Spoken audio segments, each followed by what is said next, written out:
ಎಲ್ರಿಗೂ ನಮಸ್ಕಾರ. Welcome back to polaliskitchen. ಸಂಜೆಯ ಟೀ ಅಥವಾ ಕಾಫಿ ಜೊತೆಗೆ ಏನಾದರೂ ಬಿಸಿ ಬಿಸಿಯಾಗಿ ಸ್ನ್ಯಾಕ್ಸ್ ಮಾಡಿಕೊಟ್ರೆ ಯಾರಿಗಿಷ್ಟ ಆಗಲ್ಲ ಹೇಳಿ. ಇವತ್ತೊಂದು ಸಿಂಪಲ್ ಹಾಗೂ ಅಷ್ಟೇ ರುಚಿಯಾಗಿರುವ ಮಕ್ಕಳಿಗೂ ಇಷ್ಟವಾಗುವಂತಹ ವೆಜ್ ಪನ್ನೀರ್ ಬಾಲ್ಸನ್ನು ಮಾಡೋಣ. ಬನ್ನಿ ಹೇಗೆ ಮಾಡೋದಂತ ನೋಡೋಣ. ಮೊದಲಿಗೆ ಒಂದು ದೊಡ್ಡ ಆಲೂಗಡ್ಡೆಯನ್ನು ಕುಕ್ಕರಿಗೆ ಕಟ್ ಮಾಡಿ ಹಾಕಿ.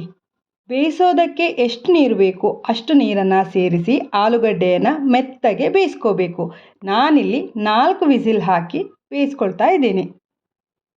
ನಂತರ ಒಂದು ಮಿಕ್ಸಿಂಗ್ ಬೌಲ್ಗೆ ಚಿಕ್ಕದಾಗಿ ಕಟ್ ಮಾಡಿರುವ ಒಂದು ಈರುಳ್ಳಿ, ಒಂದು ತುರಿದಿರುವ ಕ್ಯಾರೆಟ್, ಚಿಕ್ಕದಾಗಿ ಕಟ್ ಮಾಡಿರುವ ಕ್ಯಾಪ್ಸಿಕಮ್, ಬೇಯಿಸಿ ಮ್ಯಾಶ್ ಮಾಡಿಕೊಂಡಿರುವ ಆಲೂಗಡ್ಡೆ, 1/4 ಕಪ್ ಕಟ್ ಮಾಡಿರುವ ಕೊತ್ತಂಬರಿ ಸೊಪ್ಪು, 200 ಗ್ರಾಮ್ಸ್ ತುರಿದಿರುವ ಅಥವಾ ಪುಡಿ ಮಾಡಿಕೊಂಡಿರುವಂತಹ ಪನ್ನೀರ್, ರುಚಿಗೆ ತಕ್ಕಷ್ಟು ಉಪ್ಪು, 1/4 ಚಮಚ ಕಾಳುಮೆಣಸಿನ ಪುಡಿ, 1/4 ಚಮಚ ಆರಿಗ್ಯಾನೋ, ಅರ್ಧ ಚಮಚ ಚಿಲ್ಲಿ ಫ್ಲೇಕ್ಸ್, 1 ಚಮಚ ಚಾಟ್ ಮಸಾಲ, ಅರ್ಧ ಕಪ್ ಅಕ್ಕಿ ಹಿಟ್ಟು ಎಲ್ಲವನ್ನೂ ಹಾಕಿ ಮಿಕ್ಸ್ ಮಾಡ್ಕೋಬೇಕು.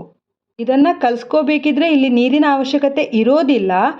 ಒಂದು ವೇಳೆ ಕಲಿಸ್ಕೋಬೇಕಿದ್ರೆ ಹಿಟ್ಟು ತೆಳ್ಳಗಿದೆ ಅಂತ ಅನಿಸಿದರೆ ಸ್ವಲ್ಪ ಅಕ್ಕಿ ಹಿಟ್ಟನ್ನು ಸೇರಿಸಿ ಹದವನ್ನು ಸರಿ ಮಾಡ್ಕೋಬೋದು. ನಾನಿಲ್ಲಿ ಪೂರ್ತಿಯಾಗಿ ಹಿಟ್ಟನ್ನು ಕಲಿಸ್ಕೊಂಡಾಯಿತು. ಇನ್ನು ಚಿಕ್ಕ ಚಿಕ್ಕ ಉಂಡೆಗಳನ್ನಾಗಿ ಮಾಡ್ತಾ ಇದ್ದೀನಿ.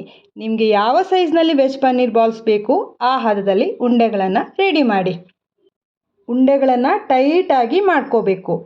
ನಾನೀಗ ಪೂರ್ತಿಯಾಗಿ ಉಂಡೆಗಳನ್ನು ಮಾಡ್ಕೊಂಡಾಯಿತು. ಇನ್ನು ಎಣ್ಣೆಯಲ್ಲಿ ಕರಿಯೋದು. ಎಣ್ಣೆ ಚೆನ್ನಾಗಿ ಕಾದಿದೆ. ಇನ್ನು ಮಾಡಿರುವಂತಹ ಉಂಡೆಯನ್ನು ಒಂದೊಂದನ್ನಾಗಿ ಎಣ್ಣೆಗೆ ಹಾಕಿ. ಹೀಗೆ ಹಾಕಿದ ತಕ್ಷಣ ಉಂಡೆಯನ್ನು ಡಿಸ್ಟರ್ಬ್ ಮಾಡಬೇಡಿ. ಹತ್ರ 1 ನಿಮಿಷದ ನಂತರ ಒಂದು ಸಲ ಮೊಗಚಿ ಕಂದು ಬಣ್ಣ ಬರೋ ತನಕ ಕಾಯಿಸಬೇಕು.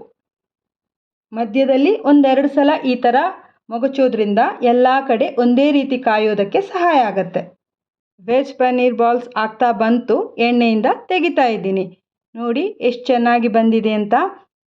ಸಂಜೆ ಹೊತ್ತಿಗೆ ಏನಾದರೂ ಡಿಫ್ರೆಂಟ್ ಆಗಿರೋ ಸ್ನ್ಯಾಕ್ಸ್ ತಿನ್ನಬೇಕು ಅಂತ ಅನಿಸಿದಾಗ ಜ್ಞಾಪಿಸ್ಕೊಂಡು ಈ ರೆಸಿಪಿ ಅಂದರೆ ವೆಜ್ ಪನ್ನೀರ್ ಬಾಲ್ಸನ್ನು ಟ್ರೈ ಮಾಡಿ ನೋಡಿ. ಹೇಗಾಗಿದೆ ಅಂತ ಕಾಮೆಂಟ್ ಮೂಲಕ ತಿಳಿಸಿ. ಇವತ್ತಿನ ವಿಡಿಯೋ ಫ್ರೆಂಡ್ಸ್ ಆ್ಯಂಡ್ ಫ್ಯಾಮಿಲಿ ಜೊತೆ ಶೇರ್ ಮಾಡಿ. ಇನ್ನೊಂದು ರೆಸಿಪಿಯೊಂದಿಗೆ ಭೇಟಿಯಾಗೋಣ. Have a nice day. Thank you.